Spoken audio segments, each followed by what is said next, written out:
받을 하나님의 말씀은 고린도 후서 4장 7절로 11절까지 말씀입니다.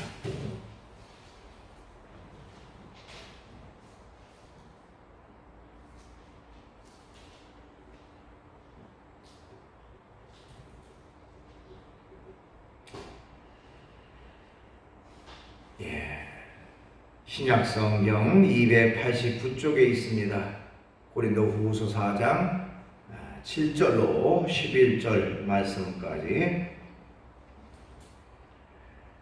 받들어 봉독을 하겠습니다. 우리가 이 보배를 질그릇에 가졌으니 이는 심히 큰 능력은 하나님께 있고 우리에게 있지 아니함을 알게 하려 함이라. 우리가 사방으로 우겨쌈을 당하여도 쌓이지 아니하며 답답한 일을 당하여도 낙심하지 아니하며 박해를 받아도 버림받지 아니하며 거꾸로 뜨림을 당하여도 망하지 아니하고 우리가 항상 예수의 죽음을 몸에 짊어짐은 예수의 생명이 또한 우리 몸에 나타나게 하려 함이라. 우리 살아있는 자가 항상 예수를 위하여 죽음에 넘겨짐은 예수의 생명이 또한 우리 죽을 육체에 나타나게 하려 함이라. 아멘. 말씀을 11절까지 받들어 봉독을 했습니다. 이 시간 우리 찬송가 405장 한 장 같이 부르겠습니다. 405장.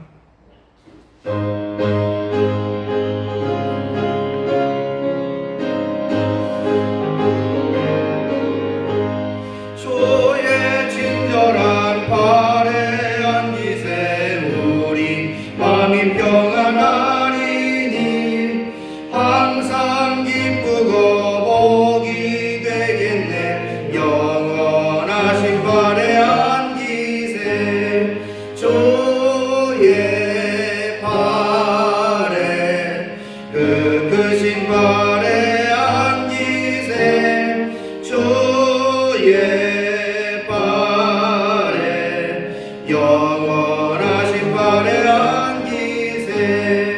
날이 갈수록 주의 사랑이 두루 광명하게 비치고 전성 가는 길 편히 가리니 영원하신 발에 안기세. 주의 발에 크신 발에 안기세.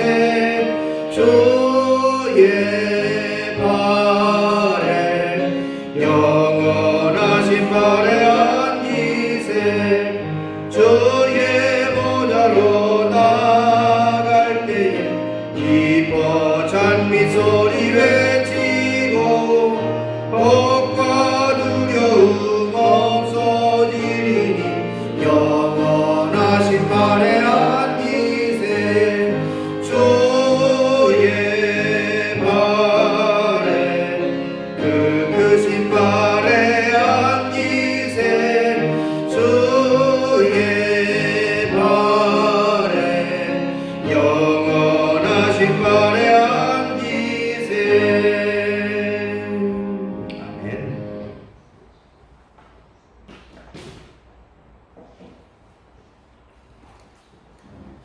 오늘 주어진 본문 말씀 가지고 질그릇에 담긴 보배 이런 제목으로 말씀을 같이 나누려고 합니다.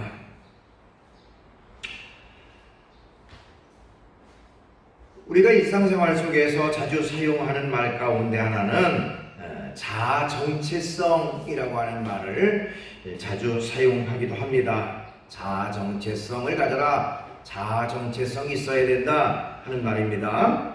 그럼 도대체 이 자아 정체성이라는 말이 무슨 뜻일까요?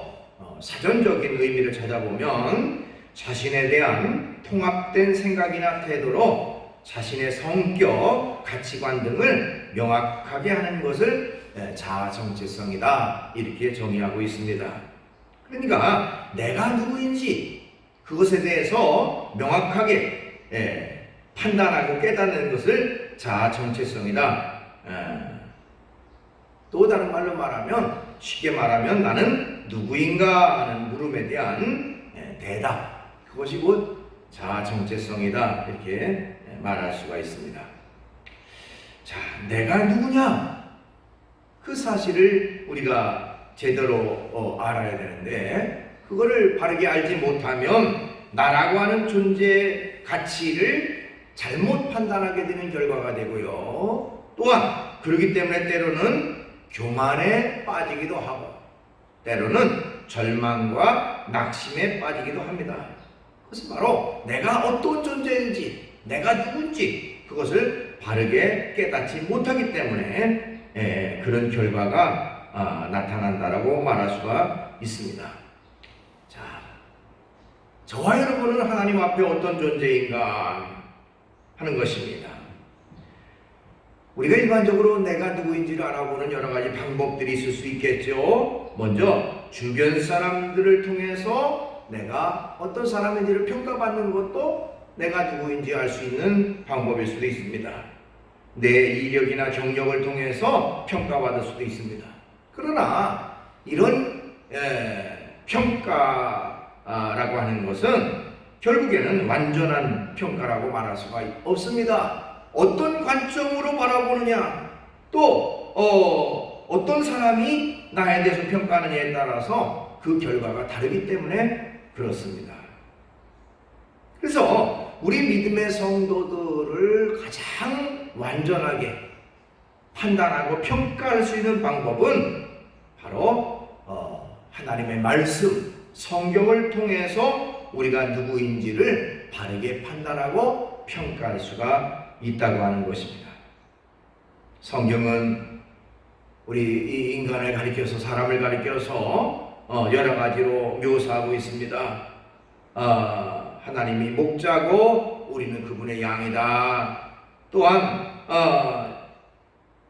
요한복음에는 예수님은 포도나무가 되시고 우리는 그에 붙어있는 가지라 이렇게 말하기도 합니다. 근데 오늘 본문 말씀에는 우리 모두는 보배를 담고 있는 질그릇과 같다, 질그릇이다 이렇게 말하고 있습니다. 우리 모든 성도는 질그릇이고 그 질그릇 안에 보배가 담겨 있다라고 하는 표현을 사용을 했습니다. 그러면 여기서 말하는 질그릇이라고 하는 의미는 어떤 것인가? 또 보배라고 하는 것의 의미는 어떤 것인가? 하는 여러 가지 내용들을 좀 살펴보면서 은혜를 나누려고 하는 것입니다. 그러면 이제 먼저 왜 우리 성도들을 가리켜서 질그릇이라고 하는 표현을 사용했을까 하는 것입니다. 질그릇. 우리가 뭐 질그릇 그런 말도 쓰기도 하지만 뭐 사기그릇 뭐 이렇게 말하기도 하죠. 자, 왜 질그릇으로 표현했을까요? 우선은 연약하다는 의미가 그 속에 포함되어 있어요. 연약한 존재다 하는 것입니다. 여러분, 질그릇은 근본적으로 흙으로 만들어진 그런 독이죠. 만들어졌기 때문에 깨지기가 쉬워요.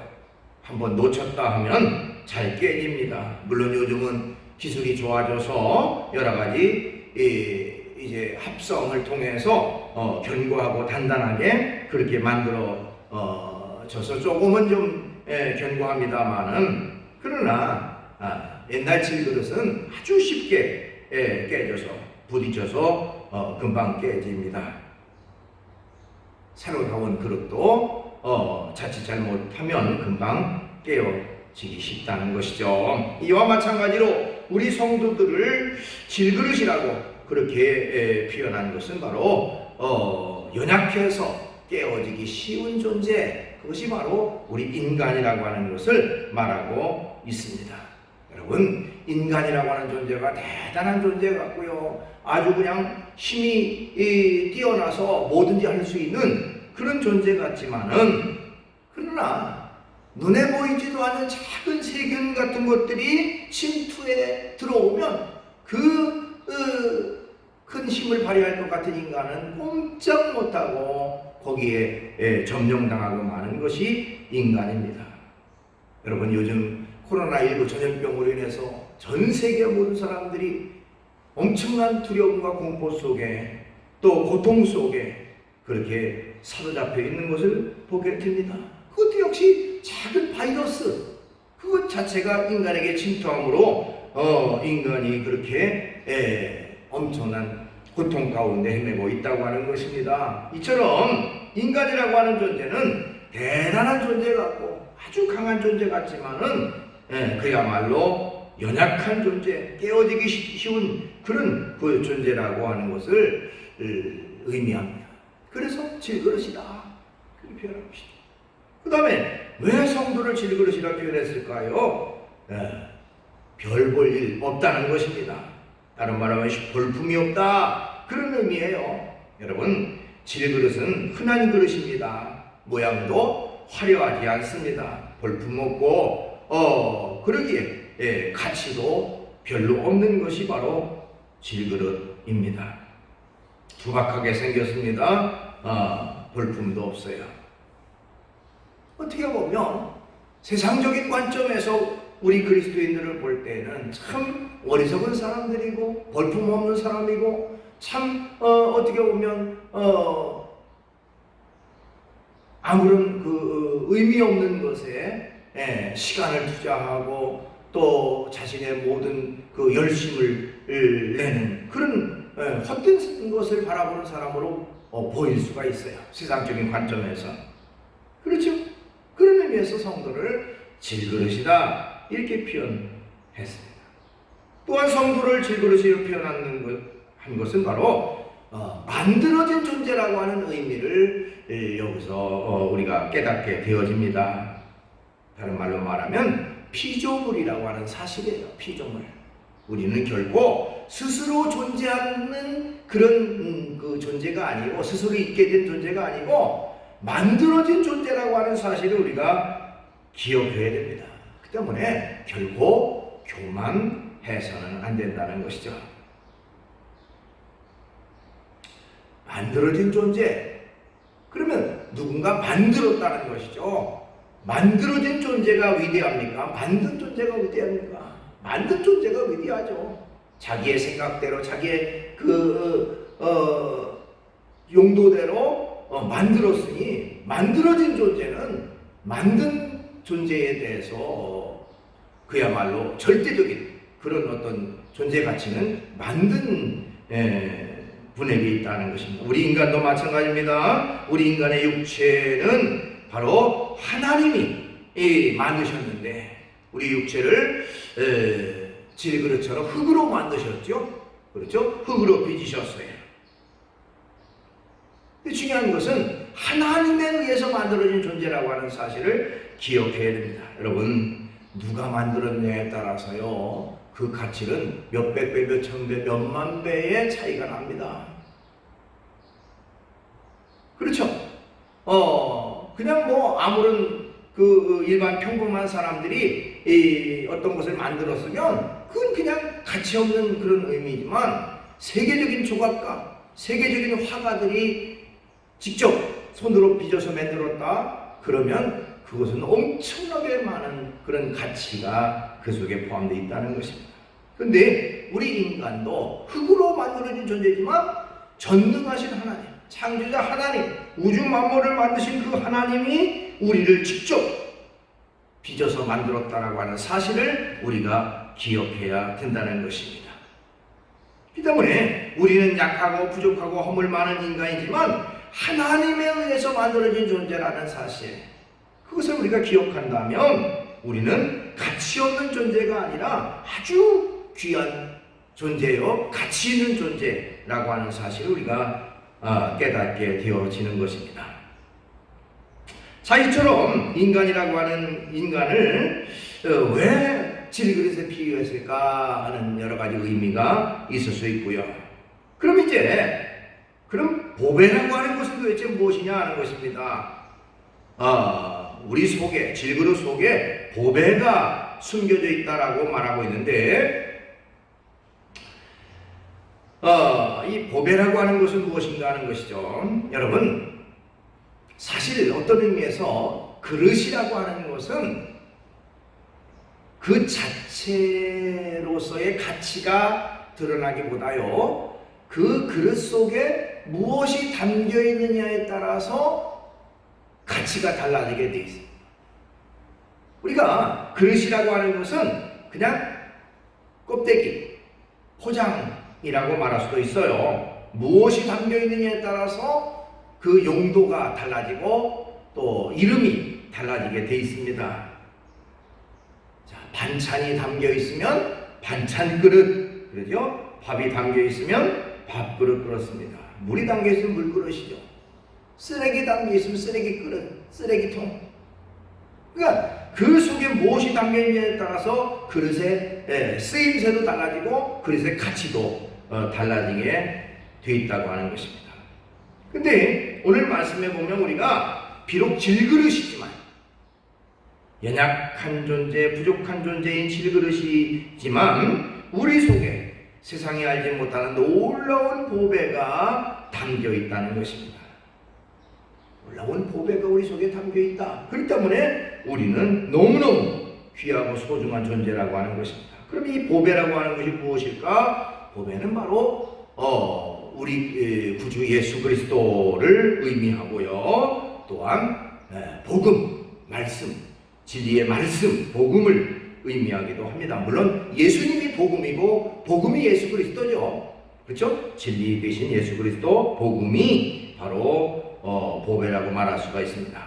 그 때문에 우리는 비록 질그릇과 같은 그런 연약한 존재이지만 우리 속에 담긴 예수 그리스도, 진리의 복음, 그것이 보배와 같이 귀한 것이 담겨 있으니 우리 또한 그 보배를 담은 아주 귀한 존재라고 하는 사실을 우리가 깨닫게 되어집니다.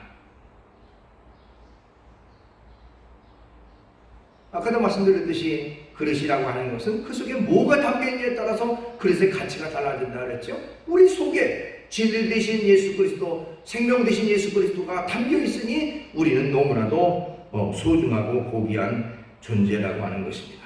그러면 예수님의 복음, 예수님과 복음이 왜 보배일까요? 예수님을 왜 보배라고 표현했을까요? 또 복음을 왜 보배라고 표현했을까요? 그 이유는 바로 엄청난 능력이 있기 때문에 그렇습니다. 엄청난 능력. 오늘 본문 7절 말씀에 보면요, 우리가 이 보배를 질그릇에 가졌으니 이는 심히 큰 능력은 하나님께 있고 우리에게 있지 아니함을 알게 하려 함이라, 이렇게 말하고 있습니다. 심히 큰 능력은 하나님께 있고, 그러니까 보배에는 심히 큰 능력이 있다는 것이죠. 심히 큰 능력. 근데 그 능력은 우리가 아닌 하나님에게 있다는 거예요. 그러니까 질그릇 자체에 무슨 신비한 능력, 그야말로 심히 큰 능력이 있는 게 아니라 우리 속에 담긴 보배, 거기에 그야말로 큰 능력이 있다. 그 능력을 담고 있는 그릇이 바로 우리라, 이렇게 말하고 있습니다. 그 때문에 아까도 말씀드렸듯이 그 그릇은 우리 속에 신비한 놀라운 능력을 담고 있는 복음이 예수 그리스도가 우리 안에 있으니 그럴 때 우리는 또 역시 존귀하고 거룩한 존재라고 하는 것을 말하고 있습니다. 고린도 후서 6장 9절로 10절에는요 우리 믿음의 성도들이 어떤 존재인가를 잘 표현하고 있는데, 여러분 한번 찾아보시죠. 고린도 후서 6장 9절로 10절.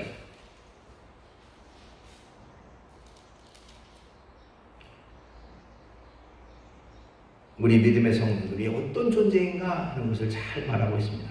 고린도 후서 6장 9절로 10절 같이 맞춰 읽겠습니다. 시작. 무명한 자 같으나 유명한 자요, 죽은 자 같으나 보라 우리가 살아있고, 징계를 받는 자 같으나 죽임을 당하지 아니하고, 근심하는 자 같으나 항상 기뻐하고, 가난한 자 같으나 많은 사람을 부유하게 하고, 아무것도 없는 자 같으나 모든 것을 가진 자로다. 아멘. 얼마나 귀한 말씀이에요.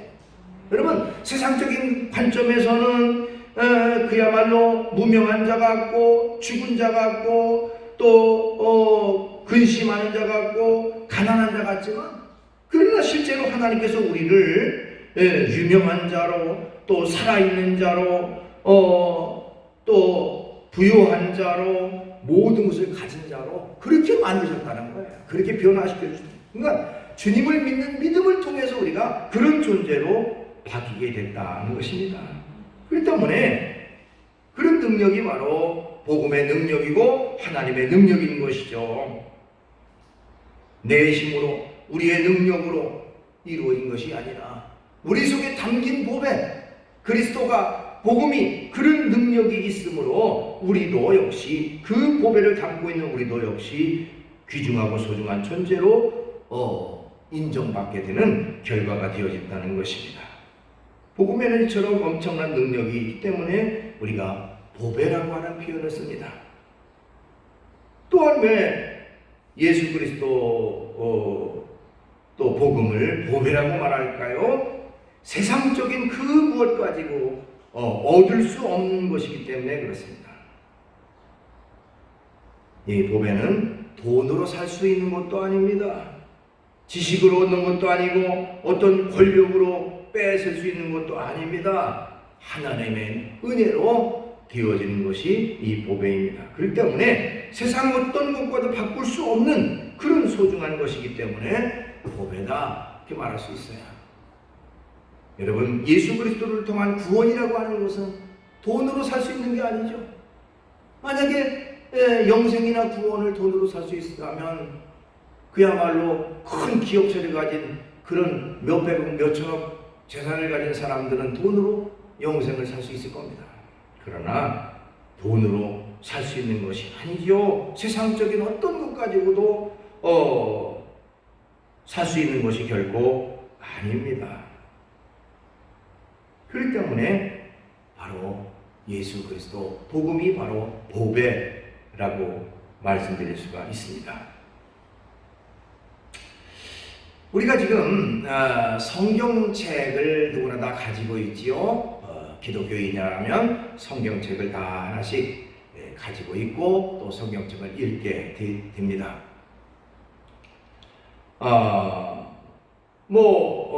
오래전에 지금으로부터 몇백 년 전에는 성경이 너무너무 귀해서 성경을 소유하기가 참 힘들었어요. 그래서 성직자들만 겨우 성경책을 가지고 있을 그런 때도 있었습니다. 더 거슬러 올라가서 서기 약 1000년 정도, 서기 1000년 고 내외에서는요, 성경 자체가 없었고, 이제 그 성경이 있어도 아주 희귀했습니다. 그래서 그때에 그러니까 서기 1000년도에 그러니까 이제 성경은 그 원본이 있는데 그 원본 자체는 없어졌고 이제 그 필사본이죠. 그것을 그대로 써가지고 이제 후대 사람들이 계속 전해줬어요.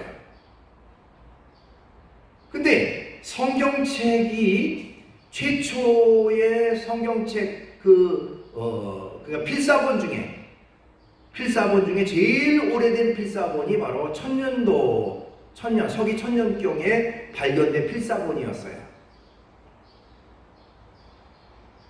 그런데 이제 지금으로부터 약 한 60년, 70년 전에 1947년경에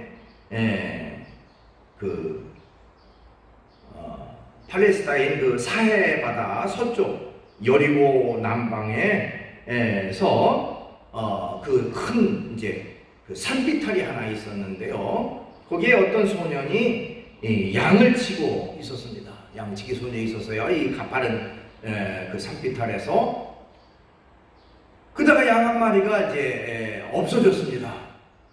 그러니까 아무리 찾아도 양이 없어요. 그러니까 막 그 산을 거슬러 올라가면서 동굴마다 다니면서 이렇게 막 찾아봤어요. 또 어떤 한 동굴 앞에서 가다가 혹시 그 속에 약이 있나 없나 알아보려고 그냥 돌멩이를 집어가지고 동굴 안으로 확 던졌습니다. 그랬더니 그 양 소리는 들리지 않고 쨍그랑하고 그 그릇 깨지는 소리가 들렸어요. 그래서 저 안에 뭐가 있는 모양이네 하고 이제 조심조심 들어보니까 거기에 항아리가 있고 그 항아리 안에 이 두루마리처럼 이제 그 당시에는 이제 양피지라고 그러죠. 양의 껍데기에다가 글씨를 쓴 그 책들이 이제 발견이 된 겁니다. 그래서 그 소년이 그걸 가지고 나와가지고 그 당시에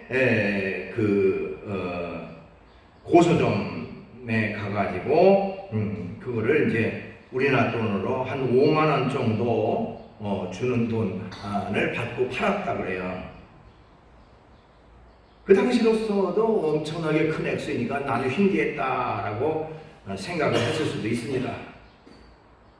그런데 나중에 그것이 고대 사본, 그러니까 그때까지만 해도 성경 가운데 가장 먼저 그 필사본이 발견된 게 서기 1000년 정도가 최고였었는데 그것은 무려 거슬러 올라가서 그러니까 BC 2세기경에 만들어진 성경의 필사본이었던 거예요, 그게. 그러니까 무려 1200년 전에 필사본의 성경이었어요. 이사야서와 그 시편의 내용이 담긴 성경책이었습니다. 근데 그 내용을 이제 그 시브리 대학에서 그 보물상으로부터 무려 한 개에, 그러니까 자기는 5만 원씩 주고 샀는데 그 한 개에 무려 3억 원 정도의 돈을 주고 그 사람이 팔았어요. 그러니까 시브리 대학교에서 그렇게 하나에 3억씩 주고 샀다는 것이죠. 엄청난 가치. 어쨌든 그 당시로서는 기독교계에는 이게 걱정 반 두려움 반이 되었습니다. 왜냐하면 우리가 성경으로 믿는 그 성경은 약 천년경, 서기 1000년도에 만들어진 필사본이 최고이기 때문에 그 필사본을 가지고 이제 오늘날 우리가 성경을 만들고 믿고 있었는데 그것보다 무려 1200년 전에 만들어진 성경이 발견됐으니 그거를 번역해서 그 성경과 비교해보면 성경이 잘못됐다고 할 것 같으면 결국에는 다 뜯어 고쳐야 되는 그런 상황이 되어진다는 것입니다. 그렇죠? 사본이라고 하는 것은 오래될수록 정본에 가까운 거니까. 그래서 전 세계가 긴장했다고 그랬는데 놀라우리만큼 정확하게 일치를 하다는 거예요. 그러니까 서기 1000년도에 최고의 그 필사본을 믿었던 그 성경책과 무려 그거보다 1200년 전에 만들어진 이걸 사해사본이라고 하는데 그 사해사본과 정확하게 일치하는 그 내용을 보고 할렐루야 찬양을 했다는 거죠. 야, 하나님의 역사하구나. 물론 사람에 의해서 필사본이지만 베껴졌지만 그렇게 정확하게 그렇게 내용 틀리지 않고 이런 것은 이건 하나님의 역사다. 그렇죠 여러분? 수십 년, 수백 년, 수천 년 동안 수많은 사람들에 의해서 베껴지고 그걸 베낀 걸 또 베끼고 베껴나가면 오류도 있을 수 있잖아요. 근데 그렇게 정확하게 일치하더라는 것입니다. 어쨌든 여기서 말씀드리고 싶은 것은 가치 없는 빈 항아리, 그 연약한 항아리에 담긴 작은 그 양피지 하나 의미 없는 것 같은 그 가치 없는 것이 몇억 원이나 되는 엄청난 가치 있는 것으로 되어졌다. 무엇이 담겨있느냐에 따라서 결과가 달라진다고 하는 것입니다. 세상적인 가치로 판단하거나 평가할 수 없습니다. 우리의 구원을 세상적인 물질적인 가치 판단으로 할 수가 결코 없다고 하는 것입니다. 그렇기 때문에 예수 그리스도가 보배요 또한 복음이 보배라고 말씀드릴 수가 있습니다. 그러면 이제 왜 복음을 가지고 있는 사람들이 핍박을 받게 되느냐 하는 관점을 말씀을 드리려고 합니다. 여기 본문 말씀에도 거기 말씀에 보면 그런 말이 있죠. 바로 우리가 이 보배를 질그릇에 가졌으니 이는 심히 큰 능력이 하나님께 있고 우리에게 있지 아니함을 알게 하려 함이라. 우리가 사방으로 우겨싸움을 당하여 쌓이지 아니하며 답답한 일을 당하여도 낙심하지 아니하며 박해를 받아도 버림받지 아니하며, 그러니까 박해를 받고 고난을 받고 어려움을 받고 뭐 그런 내용으로 되어 있어요. 그럼 이 복음을 소유한 사람, 예수 그리스도를 소유한 사람들이 왜 세상으로부터 이렇게 박해를 받고 고난을 받고 어려움을 당하느냐 하는 얘기입니다. 쉽게 말하면 오늘날 교회가 왜 믿지 않는 사람들로부터 표적이 되고 핍박을 받고 어려움을 당하느냐 하는 것이죠. 그것은 바로 세상이 복음의 가치를 인정하지 않기 때문에 핍박을 한다는 것이죠. 복음의 가치가 너무너무 귀한 것이라는 것을 인정하지 않아요. 깨닫지 못해요. 그렇기 때문에 핍박하게 되는 것입니다. 복음의 가치를 인정하지 않습니다. 복음 전하는 사람을 거짓말하는 사람으로 만듭니다. 복음에 담겨진 놀라운 비밀을 알지 못하고 구원의 비밀을 깨닫지 못하고 영적 세계를 알지 못하는 그런 사람들이기 때문에 결국에는 교회를 싫어하고 크리스찬들을 핍박하는 그런 결과가 되어지게 된다고 하는 것입니다. 예수님께서는 요한복음 15장 18절 19절에요. 예수 믿는 사람들이 세상에서 핍박받는 이유를 잘 설명하고 있습니다. 요한복음 15장 18절 19절에 보니까요. 세상이 너희를 미워하며 너희보다 나를 먼저 미워한 줄을 알라. 너희가 세상에 속하였으면 세상이 자기의 것을 사랑할 것이나 너희는 세상에 속한 자가 아니요 도리어 내가 너희를 세상에서 택했기 때문에 세상이 너희를 미워하느니라. 여러분, 놀라운 의미가 그 속에 포함되어 있어요. 우리 그리스도인들이 핍박받잖아요. 그게 당연한 거라고 말씀하시면서 우리가 세상에 속했으면은 세상 사람들이 우리를 사랑했을 거라는 거예요. 근데 우리는 세상에 속한 자가 아니라 예수님을 믿음으로 하나님 앞에 바로 선 자가 됐으니까 세상 사람들이 당연히 우리를 핍박하고 미워하게 돼 있다. 즉 하나님 편에 섰기 때문에 세상 사람들로부터 미움을 당하니 오히려 미움 당하는 것은 내가 지금 하나님 편에 서 있구나. 하나님을 믿는 믿음 때문에 세상이 나를 핍박하나 그걸 깨닫고 우리가 더 기뻐하고 감사하고 담대할 이유가 거기 있다는 거예요. 여러분, 예수님 믿는 것 때문에 손해보는 때가 있습니까? 예수 믿는 것 때문에 조롱당하고 예수 믿는 것 때문에 사람들로부터 핍박당하는 때가 있습니까? 그게 오히려 감사할 일이라는 거예요. 왜? 내가 세상에 속한 자라면 그런 일 안 당하고 오히려 더 나를 잘해줬을 텐데 오히려 하나님께 속했고 진리에 속했고 또 영생에 속한 자이기 때문에 그걸 알지 못하는 세상으로부터 핍박을 받느니 우리는 오히려 감사할 이유가 거기 있다는 것이죠. 그 다음에 왜 세상에서 복음을 가진 자들을 핍박합니까? 그건 바로 복음을 통해서 세상의 죄악이 드러나기 때문에 그렇습니다. 복음을 통해서 자신들의 잘못된 정체가 드러나고요. 자신들의 죄악이 드러나기 때문에 결과적으로 싫어하는 거예요. 그래서 성경을 보면 복음이라고 하는 것을 빛이라고 말하고 있습니다. 예수님도 너희는 세상의 빛이라 이렇게 말씀하셨죠? 여러분, 빛이 오면요 어둠이 드러나게 돼요. 그렇죠? 어둠이 밝아져요. 어둠의 세력의 정치가 드러납니다. 그렇기 때문에 그 빛으로 인해서 자신의 정체가 드러나기 때문에 숨으려고 하고 도망가려고 하고 그 빛을 어떻게 해서든지 꺼뜨리려고 하는 것이 바로 어둠의 세력의 그런 그 목적이라고 말씀드릴 수가 있습니다. 그래서 빛을 전하는 우리 그리스도인과 교회를 핍박하고 교회에 어려움을 끼치고 자꾸 이렇게 방해하는 이유가 바로 빛을 전하기 때문에 빛으로 인해서 자신들의 잘못된 정체가 드러나니까 그걸 감추기 위해서 핍박하고 어려움을 끼친다고 하는 것입니다. 여러분, 교회에 대해서 요즘 얼마나 많은 핍박과 어려움을 합니까? 교회에서 잘하고 그야말로 선행을 하는 것은 방송이나 일반 언론 매체 나오지도 않아요. 잘못된 부분, 약간의 잘못된 부분만 부각시켜서 전체가 잘못된 것으로 매도하고 그렇게 몰고 가는 그런 모습들 보게 되어집니다. 그래서 바로 자신의 정체가 드러나니까, 자신의 죄악과 잘못이 드러나니까 결국에는 핍박하게 되어진다는 것입니다. 그러나 여러분, 우리가 걱정하지 않을 이유가 어디에 있습니까? 오늘 보면 8절 9절을 보니까 우리가 사방으로 우겨쌈을 당하여도 쌓이지 아니하며 답답한 일 당하여도 낙심하지 아니하며 박해를 받아도 버림받지 아니하며 고부러뜨림을 당하여도 망하지 아니한다고 성경은 말하고 있어요. 여기 우겨쌈을 당한다라고 하는 말의 어원을 살펴보면요,